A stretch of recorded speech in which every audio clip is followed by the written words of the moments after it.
아무튼 여러분들 교회를 위해서 함께 기도해 주시고 또 여러분의 일터와 가정을 위해서 함께 기도해 주시길 바라겠습니다.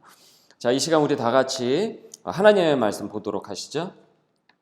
요한복음 11장입니다. 요한복음 11장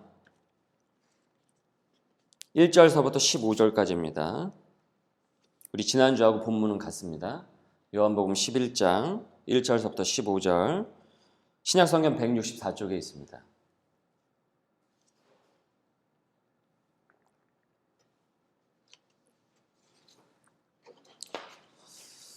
제가 10절까지 읽고요. 11절서부터 여러분들이 읽으시면 됩니다. 어떤 병자가 있으니 이는 마리아와 그 자매 마르다의 마을 베다니에 사는 나사로라.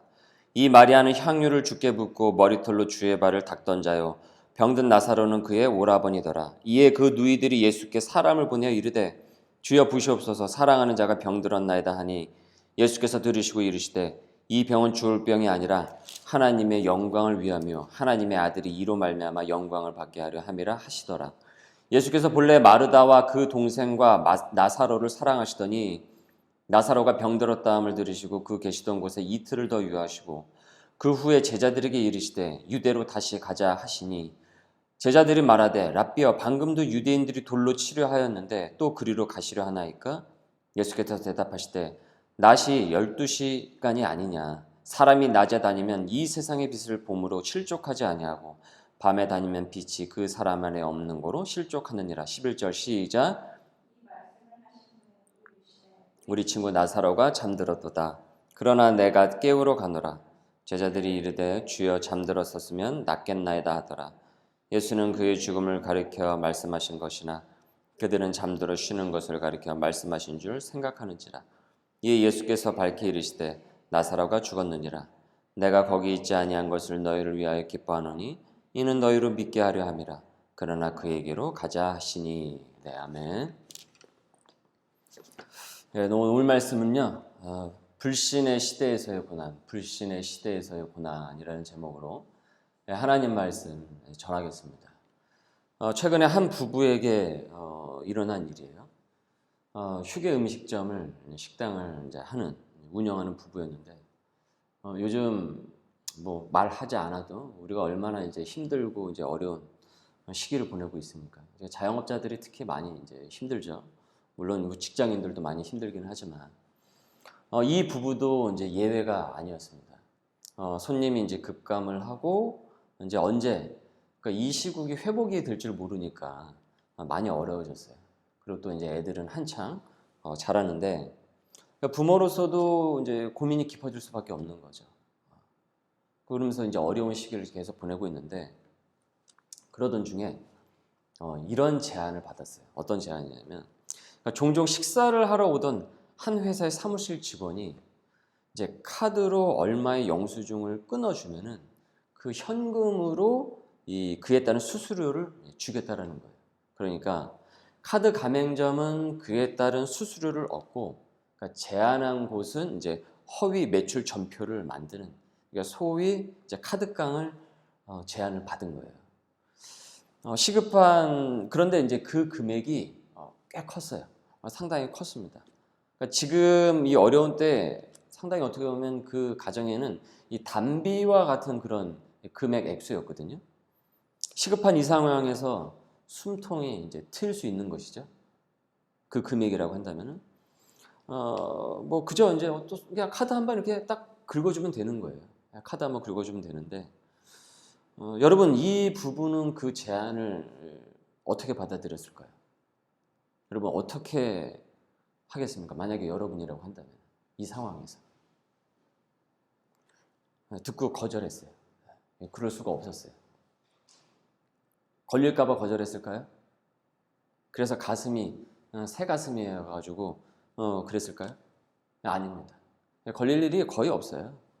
말만 잘 맞추면 걸릴 일이 거의 없습니다. 이 사회에 이런 일들이 하나의 관행처럼 여기저기서 벌어지고 있다는 것을 사회생활을 조금 해본 사람이라고 한다면 모르지 않을 것입니다. 더군다나 지금 이 난리통 속에서 그 정도 금액은 사실 어떻게 보면 이제 눈 감아줄지도 몰라요. 그러니까 먹고 살자고 하는 것인데, 뭐 그게 뭐 대수라고 뭐 길거리에 나앉을 수는 없는 것 아니냐. 그럼에도 이 부부는 바로 거절을 했어요. 그리고 이내 상심에 빠졌어요. 왜 상심에 빠졌을까요? 그 유혹을 이겨냈잖아요. 칭찬받을 만하잖아요. 왜 상심에 빠졌을까요? 설마 뭐 후회했겠습니까? 야, 그 아까 전에 그냥 한다고 할 걸 그랬나? 안 그래도 힘든데? 그 이유는 즉슨 그 사무실 직원이 그 이분들이 교회를 다닌다라는 것을 얼추 짐작을 하고 있었다라는 거예요. 그러니까 얘기를 깊이 나눈 적은 없었는데, 그러니까 일요일을 주일 성수로 지키고 있는 것과 그다음에 신앙 서적이 종종 그 가끔 테이블에 놓여 있는 것을 본 적이 있었기 때문에 충분히 이 직원이 알고 있었다라는 거죠. 그러니까 자신들에게 그런 제안을 했다라는 것은 그 제안을 받을 만 했다라는 것을, 그러니까 받아들일 만 했다라는 것을 전제로 얘기를 꺼낸 것이 아니겠느냐. 그러니까 내가 얼마나 이 나이롱 신자처럼 보였으면은, 엉터리로 보였으면은 그런 제안을 했겠냐라는 거예요. 그러면서 내가 잘 산 게 맞나? 하나님 말씀대로 산 것이 맞나? 이 자책이 들었다라는 거예요. 그래서 회개를 했답니다. 주님, 내가 말씀대로 살았다라고 내가 혹시 착각한 것은 아닙니까? 어디서부터 내가 다시 고쳐야 될까요? 그 부부가 그 제안을 거절할 수 있었던 것은요, 다른 이유가 아니었어요. 하나님이 계신데, 하나님께서 보고 계신데, 이 상황을 모든 것을 다 지켜보고 계신데 차마 그럴 수 없었고, 하나님께서 기뻐하시는 일이 아님을 직감적으로 알고 있었기 때문에 그럴 수 없었어요. 그래서 뭐 기도로 물어보고 말 것도 할 거 없이 바로 듣자마자 거절을 했던 것입니다. 이런 제안.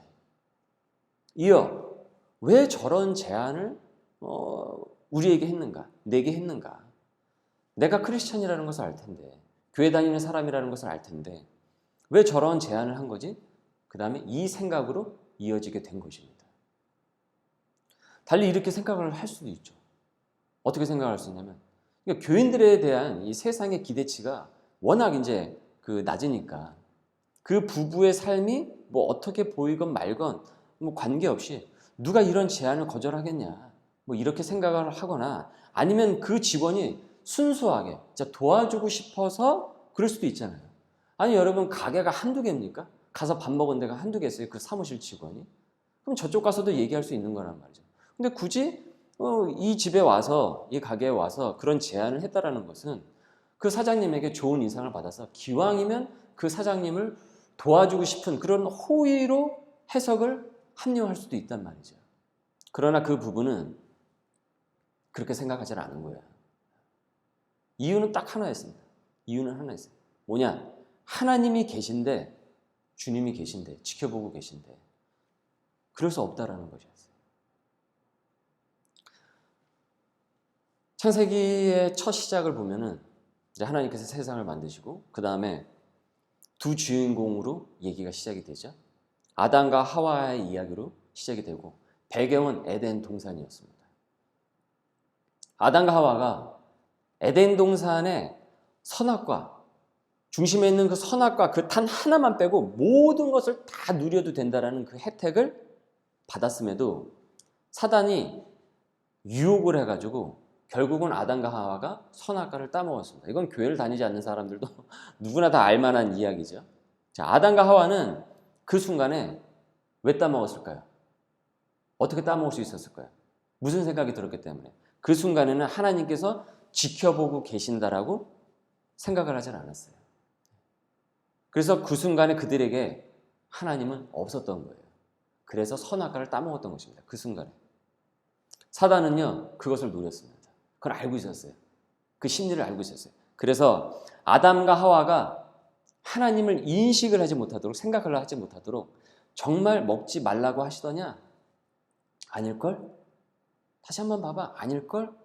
이렇게 가먼이솔로 정신줄을 놓게 만드는 전략을 폈어요. 결국 이 아담과 하와는 걸려 들어갔고 선악과를 먹고 나니까 놓았던 정신줄을 다시 찾았는데, 그때가 돼서야, 선악과를 다 먹고 나서 그때가 돼서야 하나님이 계시다라는 것을 다시 깨닫게 돼요. 막상 먹을 때는 몰랐어요. 하나님이 계시다고 생각을 전혀 하지 않고 인지를 하지 않았는데 막상 먹고 나서 정신을 차려놓고 보니까 하나님이 계시다라는 것을 다시 깨달았어요. 그래서 이들이 한 일이 무엇인 줄 아십니까? 그 다음에 했던 행동이 뭔 줄 아십니까? 숨는 것이었어요. 숨는 것. 하나님을 피해서 숨는 것이었어요. 하나님의 낯을 피해서. 여러분, 하나님을 인식을 하고 인식하지 않고의 차이가 우리의 행동을 낳습니다. 그 행동의 결과를 낳는다고요. 하나님이 없다고 믿는다면 그 믿는 대로 없는 것처럼 내 마음대로 사는 행동이 나오게 되는 거예요. 반면에 하나님이 계시다라고 믿는다면 그 믿는 대로 그 행동이 나오는 것이에요. 믿는다고 하면서, 말로는 믿는다고 하면서 실제로 그 믿는 대로 행동이 나오지 않는다고 한다면 사실은 그것은 믿지 않는 거죠. 콩을 심으면 무엇이 나옵니까? 콩이 나와요. 팥을 심으면 무엇이 나와요? 팥이 나오는 거예요. 콩을 심는데 옥수수가 나오지 않고 팥을 심는데 사과가 열리지 않는단 말이죠. 물고기가 자라서 하나는 사자가 되고 하나는 기린이 되고 하나는 악어가 되고 하나는 코끼리가 되고 하마가 되고 그 중에 하나는 원숭이가 되고 그 중에 하나는 인간이 되었더라. 그런데 다른 물고기가 다 자랄 때까지 이 물고기는 그대로 물고기로 지금까지 남아있다. 인류는 이런 진화의 산물일 뿐이다. 어떻게 여기에 하나님이 개입을 할 수 있단 말이냐? 어찌 신이 존재할 수 있단 말이냐? 이런 무신론에 대해서 리차드 도킨스라든지 마이클 셔머, 크리스토퍼 히친스 이런 유명한 무신론 학자들이 무신, 즉 신이 없다라고 믿는 이 믿음의 전도가 되어가지고 이를 믿고 산다고 한다면은 물고기 후손밖에 안 되는 생물 중 하나구나, 나라는 존재는. 결국에야 물고기에서 변형된 것밖에 안 되는 생물체의 하나구나 라고, 나라는 존재는 물고기와 크게 다를 바가 없구나, 그렇게 생각을 하겠죠. 그렇다고 한다면 이런 생각으로 낳게 되는 거예요. 어떤 생각으로 나오냐? 왜 내가 바로 살아야 되는가? 내가 왜 사랑을 베풀어야 되는가? 내가 왜 희생을 해야 되는가? 이기적으로 살면 왜 안 되는가? 어차피 한 번 살다가 죽는 물고기 인생과 비슷한 것인데 마음껏 즐기다가 사는 게 뭐가 문제가 되는가? 여러분, 이 욕망을 막을 수 있습니까? 이 욕망을 막을 수 있어요? 이 욕망을 절제할 수가 있어요? 내가 물고기의 후손이라고 믿는다고 한다면? 물고기가 조상이라고 믿으면서도 그 조상을 구워 먹고 삶아 먹고 튀겨 먹는 마당에 이게 절제가 되겠습니까? 민주주의, 공산주의, 전 세계는 오랫동안 지금 이거 갖고 싸우죠. 근데 여러분, 그게 무슨 의미가 있어요? 민주주의든 공산주의든 그게 무슨 의미가 있어요? 물고기 후손에게 왜 그게 무슨 의미가 있어요? 민주주의든 공산주의든. 민주주의면 어떻고 공산주의면 어때요? 어차피 물고기의 한 부류일 뿐인데. 그렇지 않습니까? 어제 한 번 살다가 물고기처럼 죽는 인생인데. 하나님이 계시다고 믿지를 않으면은 우리의 행동은 무엇이든 합리화되고 윤리로부터 자유로워질 수밖에 없어요. 법의 테두리에 절대 갇힐 수가 없습니다. 왜요? 물고기일 뿐인데, 하나님이 계시지 않는데, 신이 없는데. 그러니까 결국은 내가 나만의 신이 되는 거죠. 내가 스스로. 내가 결정 내리고 내가 모든 것을 행동을 하고. 왜 그렇게 살아야 하는지에 대해서 답을 얻을 수가 없다라는 거예요. 인간이니까 그렇게 살아야 된다. 이것이 충분한 대답입니까? 인간이니까? 그 말에 몇이나 동의해서 실제 그렇게 살려고 애를 쓰겠어요. 이 세계에서 일어나는 지금 여러분이 맨날 인터넷과 포털 사이트, 유튜브에서 접하는 이 세상의 이 부조리를 도대체 어떻게 설명을 하겠어요? 자신이 인간인지 몰라서 그렇게 사는 게 아니라니까요. 창조주가 없다고 믿기에, 하나님이 없다고 믿기에 그 불신의 씨가 자라가지고 그 행동을 낳게 되는 것입니다. 그 부부가 그 제안을 거절한 것은요, 하나님이 계시다라는 것을 믿었기 때문에 거절을 했던 것입니다. 그 말인즉슨 하나님이 계심으로 그런 불의한 방법을 통하지 않고서도 고난 중에 있는 당신의 사랑하는 자들을 통해서, 나빠 보이는 지금 이 코로나 현실을 통해서도, 어려워 보이는 이 고난의 이 현실을 통해서도 당신의 뜻을 분명히 그 사랑하는 사람들을 통해서 드러내실 것이라고 믿기에 그 제안을 듣자마자 이런 지하에 거절할 수 있었던 것입니다. 그래서 그 행동이 나올 수 있었던 것이에요. 이 시대를 일컬어 뭐라고 얘기하죠 아시죠? 불신의 시대라고 합니다. 불신의 시대. 불신의 시대. 어느 것도 믿을 수 없는 시대라고 해요. 어떤 것도 믿을 수가 없고 어떤 것도 확신할 수 없어요. 그래서 포스트 모더니즘이라고 그러죠. 우리는 이것을. 아주 고급스러운 용어를 입히면서 말이 좋아서 포스트 모더니즘이죠. 이것은 뭐냐면 귀에 걸면 귀걸이, 코에 걸면 코걸이 모든 게 다 기준이 된다라는 얘기예요. 내가 기준이니까요. 그래서 막 바뀌는 거죠. 그 절대 기준이 없어요. 진리가 없어요. 상황에 따라 막 바뀐다 이 얘기예요. 아무것도 믿을 수 없는 이 시대라고 하는데 작은 일터 현장에서 보여주는 이 부부의 이 믿음의 이 용기는 이미 하나님의 영광을 드러내는 시작점이 되고 있는 것입니다. 지난주에 이어서 우리가 살펴보는 이 삼남매 가정을 다시 한번 오늘 상고를 하면서 살펴보겠습니다. 자, 오빠 나사로가 큰 병이 들어서 죽게 되었죠. 우리가 지난주에 말씀을 봤듯이 자, 큰일이죠. 그래서 이 가정은 누굴 찾습니까? 예수님을 찾아요. 예수님을 찾아요. 예수님 당시에도 우리가 요한복음을 통해서 쭉 지금까지 봤듯이 성자 하나님이, 삼위일체 성자 하나님이 실제의 실물로서 사람들 앞에 딱하니 나타났으나 어땠습니까? 사람들은 그 모습을 보고 아 주님이시다 라고 했습니까? 아니죠. 신뢰를 했어요? 아니죠. 예수님을 불신을 했습니다. 바로 그 시대였어요. 그 예수님께 돌을 들고 던지고 배척을 하는 시대였단 말이에요. 이 시대가. 하지만 이 삼남매는 이 위급한 상황에서 누굴 찾습니까? 이 불신의 시대에서 누굴 찾아요? 예수 그리스도를 찾아요. 예수님을 찾는다라는 것은 무엇을 의미하는 것입니까? 불신이 아니라 신뢰예요. 신뢰. 이 급박한 상황 속에서. 고난 중에 예수님을 찾는 신뢰를 이 삼남매는 보여주고 있는 것이에요. 이 급박한 순간에 그들이 찾는 이는 예수님이었습니다. 성자 하나님이었어요. 그리고 나사로의 병 소식을 들은 예수님께서는 무엇이라고 말씀하셨습니까? 이 병은 죽을 병이 아니라 뭐라고 그랬죠? 하나님께 영광을 돌리기 위한 일이라 라고 하였습니다. 병이 들은 것하고 하나님께 영광을 돌리는 것하고 무슨 관련이 있다는 거예요? 하지만 우리가 지난주에 충분히 살펴봤듯 관련이 있었죠. 병이 든 것하고 하나님께 영광을 돌리는 것하고 아주 밀접한 관련이 있었습니다. 그를 다시 살아나게 하셔서 그분이 메시아 되심을 어떻게 해요? 선명하게 선포하는 것이었어요. 그래서 이틀을 더 있다가 가셨단 말이에요. 그가 무덤에 들어간 것까지 확인하시고 그것이 사람들에게 증거가 되게 하기 위해서. 그래서 4절을 다시 한번 보십시오. 우리 한번 읽어볼까요? 다 같이 시작. 이 병은 죽을 병이 아니라 하나님의 영광을 위하며 하나님의 아들이 이로 말미암아 영광을 받게 하려 함이라. 이 말씀을 하신 거예요. 무엇보다 이 영광을 누가 입습니까? 삼남매 가정이 입어요. 그죠? 요한복음은 이들을 예수님께서 사랑하는 자라고 거듭 강조를 하고 있어요. 5절을 보십시오. 5절 다 같이 읽어보겠습니다. 시작. 예수께서 본래 마르다와 그 동생 나사로를 사랑하시더니 예수께서 본래 마르다와 그 동생 나사로를 사랑하시더니 이 삼남매를 사랑하시더니 이것이 무엇을 우리에게 얘기해 주고 있습니까? 사랑하는 자에게는 불신의 세상에서 얻게 되는 그런 고난도 불신의 세상에서 얻게 되는 그런 고난도 하나님의 영광을 위한 것으로 귀결될 수 있으면 귀결된다라는 것을 보여주는 것이에요. 하지만 여러분 이 신호가 이 메시지가 어색하지 않아요. 우리는 왠 줄 아시죠?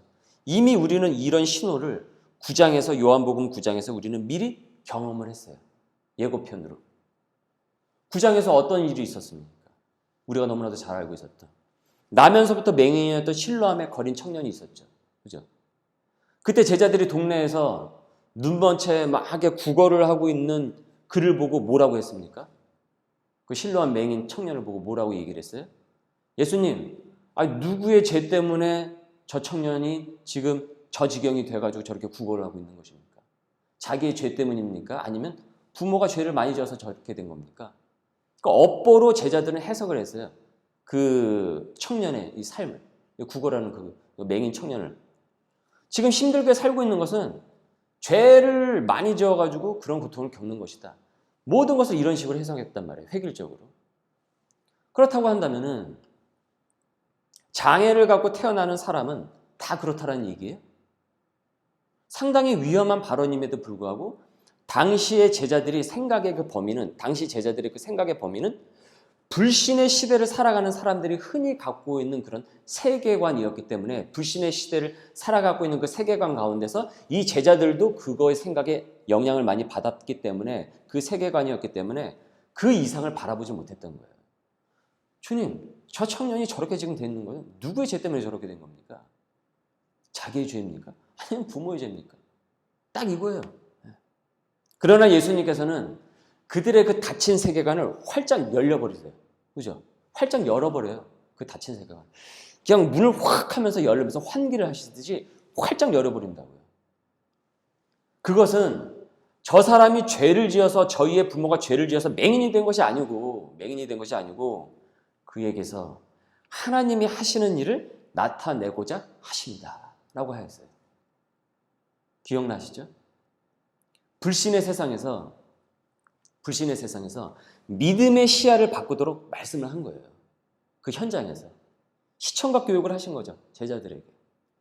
불신의 시각을 믿음의 시각으로 바꾸면 그 장애를 갖고 태어난 사람을 바라보는 제3자의 시선도 바뀌는 것이고 당사자도 바뀌는 것입니다.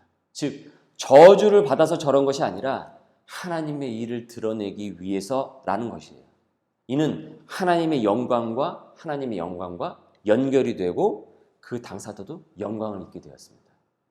고난을 대하는, 어려움을 대하는 시야와 해석이 달라지기 때문에 그런 것이에요.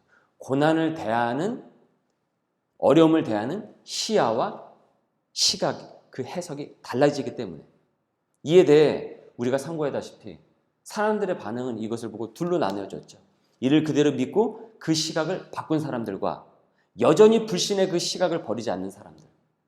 급기야 어땠습니까? 눈이 떠진 실로암 청년을 제거하기 위해서 출교를 시켜버렸잖아요.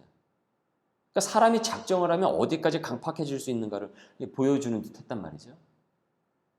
이처럼 사람들의 반응은 두 가지로 나눴지만, 하지만 이어서 10장으로 넘어오면서 목자와 양에 대해서 요한복음은 기록을 하고 있어요. 이 실로암 청년의 이야기가 끝난 다음에 목자와 양의 이야기로 넘어가고 있다고요. 목자와 양은 어떤 관계입니까? 목자와 양은 어떤 관계예요? 신뢰의 관계예요. 그죠? 목자는 양을 사랑하고 양은 목자를 신뢰를 해요. 목자는 양을 사랑하고 양은 목자를 신뢰를 한다고요. 불신을 하면은 목자와 양의 관계는 어떻습니까? 깨어질 수밖에 없어요. 양이 불안해지는 이유는 뭔지 아십니까? 목자를 신뢰하지 않기 때문입니다. 양이 사망의 음침한 골짜기를 지나도 불안에 떨지 않는 이유는 목자를 신뢰하기 때문이에요. 아무리 푸른 초장에 있어도, 아무리 그냥 파릇파릇한 초록빛의 그 푸른 초장에 있어도 목자를 신뢰를 하지 않으면 양은 불안과 위험에 처할 수밖에 없어요. 불안과 위험에 떨 수밖에 없다고요. 푸른 초장에 있으면 뭐 맹수가 덤벼들지 않습니까? 사망의 음침한 골짜기에 있을 때만 양에게 덤벼들어요. 푸른 초장에 있으면 날씨가 좋네, 공기가 좋네 하면서 양에게 양을 내버려 두냐고요. 이 내용이 바로 실로암 맹인 청년을 다룬 9장에서 10장으로 이어지는 것이고, 우리가 지난주서부터 상고했던 지금 11장 3남매에서 이것이 더 크게 확장이 되고 있는 것이에요. 이 불신의 시대에서 믿는 사람의 그 고난이 어떤 식으로 하나님의 일과 하나님의 영광과 연결이 되고 있든지, 그래서 하나님의 영광이 어디까지 사랑하는 자에게 확장이 될 수 있는지 지금 이 11장에서는 마치 활용 정점처럼 나사로를 통해서 보여주고 있는 것입니다. 이 병은 죽을 병이 아니라 하나님의 영광을 위하며 하나님의 아들이 이로 말미암아 영광을 받게 하려 합니다. 그리고서는 나사로가 있는 지역으로 가면 돌에 맞을 위협에도 불구하시고 걱정하는 그 제자들의 만류에도 불구하고 사랑하는 나사로에게 향하시죠. 11절입니다. 다시 한번 읽어봅시다. 11절입니다. 읽어봅시다. 시작. 이 말씀을 하신 후에 또 이르시되 우리 친구 나사로가 잠들었도다. 그러나 내가 깨우러 가노라. 가노라. 그래서 예수님께서는 그 위협에도 불구하고 나사로에게 가세요. 사랑하는 자에게 하나님의 영광을 드러내기 위해서. 여러분, 우리가 믿음대로 살지 못한다는 것은요, 사실은 믿지 못한다는 것하고 같은 말입니다. 그러니까 믿지 못하고 사니까 그 믿음의 증거가 삶의 데이터에 쌓여있지를 않는 거예요. 그러니까 그 삶의 데이터, 그 신뢰가 삶에서 없으니까 믿음의 균열이 일어나게 되고 그렇게 계속 살지 못하게 되는 거예요. 고난 가운데서도. 이게 악순환이죠. 그래서 교인이라고 해서 여기서 예외가 아니라는 겁니다. 사실 지금 이 시대, 굉장히 어려운 시대를 지금 우리가 보내고 있지 않습니까? 사실 지금이 바로 이 믿음이 정금처럼 다뤄지는 시기라는 것을 우리는 알고 있어야 돼요. 진짜 우리가 소명인으로 거듭날 수 있는 시기라는 것이죠. 하나님 믿는 사람으로서. 지금 온라인으로 우리가 수요 성서학당 성경 개론에서 우리가 지난주 수요일날 살펴봤듯이 예수님 당시 시대뿐만이 아니라 언제나 어디서나 어떤 시대나 항상 신앙과 믿음을 견제하는데 신앙을 제대로 유지하는데 눅눅한 시대는 없다라는 것을 우리는 보게 되었어요. 전혀 그런 시대는 없었어요. 항상 믿는 자는 불신의 시대에 놓여져 있었어요. 그러니까 세상은 우리가 믿음을 잘 지키도록 협조적이지 않다고. 항상 비협조적이고 항상 박해와 핍박과 여러 가지 상황이 항상 우겨쌈을 당한다고. 그것은 어느 시대나 어디에나 지금만 그런 것이 항상 있었던 것을 우리가 지난 우리 수요 성서 신약의 숲을 살펴보면서 우리가 보게 되었단 말이죠.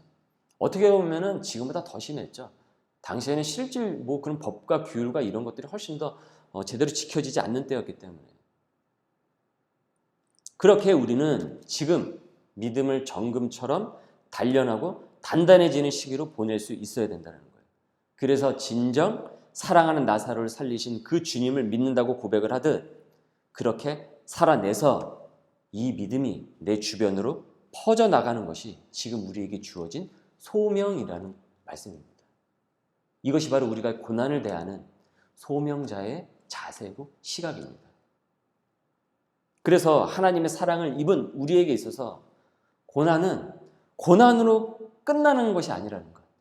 고난은 고난으로 가는 것이 아니라 고생으로 끝나는 것이 아니라 하나님의 영광으로 귀결된다는 것이 지금 우리가 증명하고 있는 것이에요. 우리의 그 믿음이. 이 말씀을 드리고 오늘의 말씀을 마무리 드리도록 하겠습니다. 구약 성경에 욥이라는 인물이 있어요. 구약 성경에 보면 욥이라는 인물이 등장하는데 많은 고생을 겪어요. 집안이 풍지박산이 납니다. 집안이 진짜 풍지박산이 나요. 그렇게 잘 살던 욥의 가정이 풍지박산이 나기 시작을 해요. 처음에 욥은요, 급작스럽게 닥치는 그런 환경 때문에 하루아침에 그렇게 돼버린 거예요. 막 며칠 만에 막 사건이 팍팍팍 터지기 시작을 하는 거예요. 마치 회사가 부도가 나듯이. 욥은 너무 힘들어하고 괴로워해요. 자신의 인생을 그래서 어디까지 하면 저주까지 해요. 자신의 생일을 저주해요. 생일이 됐는데 생일이 기쁘지가 않죠. 무슨 생각이 드냐면 차라리 나 같은 인간은 이 세상에 태어나지 말았어야 된다. 이 생일이 무슨 의미가 있냐 이거죠. 왜냐하면 너무 힘드니까. 너무 힘들고 고통스러우니까. 그 지금 이 현실이. 그런데요, 시간이 조금 흐르고 조금 정신을 이렇게 조금 차리더니 중간 부분에서 욥기에서 욥은요 이렇게 고백을 합니다. 말씀을 한번 보십시오. 자, 맨 위에 구절 한번 읽어보실까요? 다 같이 시작. 그러나 내가 가는 길을 그가 아시나니 그가 나를 단련하신 후에는 뭐라고 그랬습니까? 내가 순금같이 되어 나오리라. 순금같이 되어 나오리라. 그렇게 힘들 때는 인생이 저주받은 것 같고 죽을 것 같았는데 자신의 고난의 인생의 길을 그분이 아실 것이라고 하고 있어요. 그리고 이어서 이렇게 대답을 합니다. 14절입니다. 다 같이 시작. 그런즉 내게 작정하신 것을 이루실 것이라. 이런 일이 그에게 많이 있느니라. 뭐라고 했습니까? 그런즉 내게 뭐라고 했습니까? 작정하신 것을 이루실 것이라. 즉 하나님의 섭리, 하나님의 그 은혜의 그 길이, 하나님의 영광을 나를 통해서 이루실 그 영광이 이루실 것이라. 하나님의 그 계획이 이루어질 것이다 라고 얘기를 하고 있어요. 자기 인생까지 저주했던 욥이었는데 이 고난에 자신을 향한 하나님의 섭리가 있을 것이라고 지금 고백을 하고 있죠. 그리고 그분이 작정을 하시고 예비하신다는 것은 이루신다라고 얘기를 하고 있어요. 얘기하고 있어요. 그럼에도 이 욥은요, 아직도 자신이 겪는 그 고난을 온전히, 아직은 완전하게 다 이해를 하지 못해요. 그러니까 어렴풋이 알 뿐이에요. 좀 정신을 차려보니까 그래도 이 가운데 하나님의 뜻이 있지 않을까? 시간이 조금 흐르고 나서.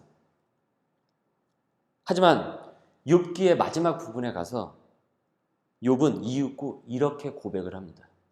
우리 다시 한번 보죠. 맨 마지막입니다. 자, 우리 다 같이 한번 읽어보실까요? 욥기 42장 5에서 6절인데 다 같이 시작. 내가 주께 대하여 귀로 듣기만 하였사오니 이제는 눈으로 주를 배옵나이다. 그러므로 내가 스스로 거두어드리고 티끌과 제 가운데에서 회개하나이다. 말씀을 한번 잘 찬찬히 보십시오. 이제 내가 눈으로 주를 배옵나이다. 이제사.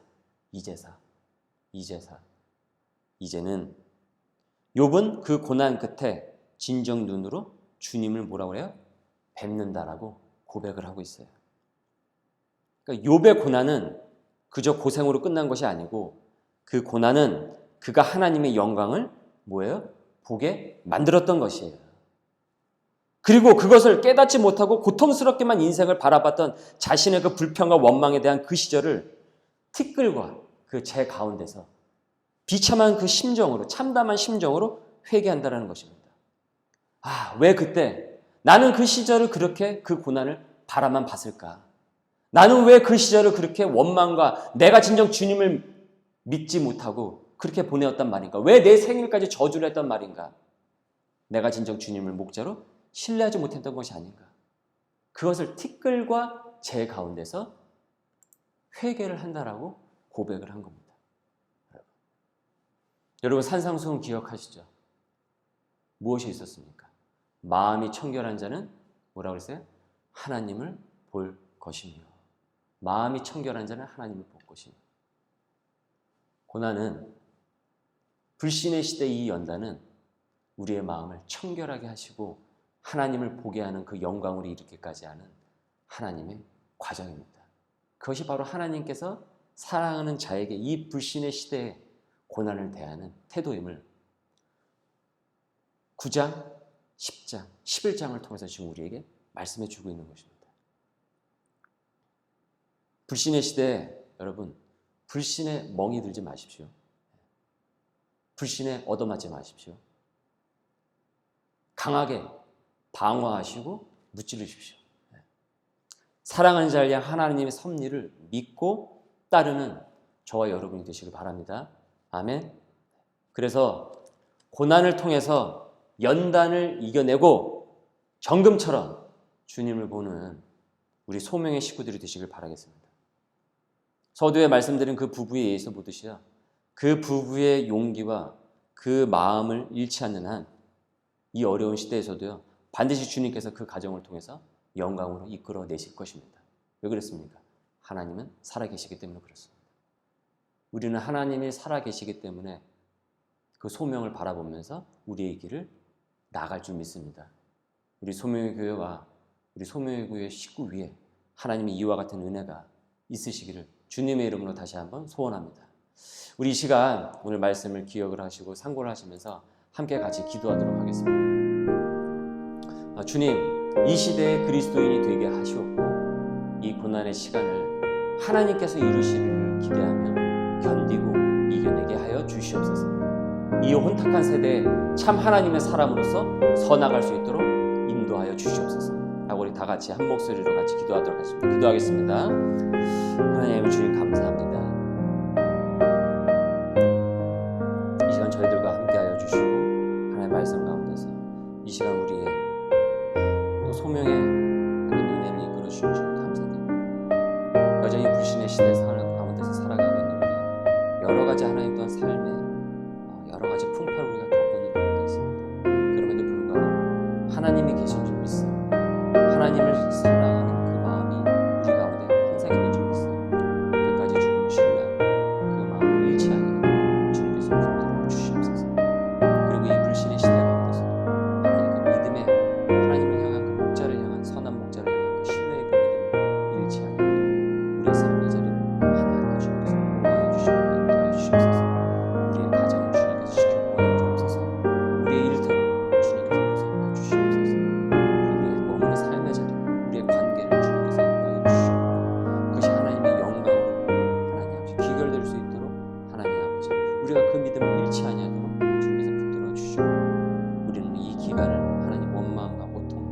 염려로 보내는 것이 아니라 하나님께서 안겨주실 그 승리를 바라보면서 나아갈 수 있는 담대한 소명인들이 될 수 있도록 인도하옵소서.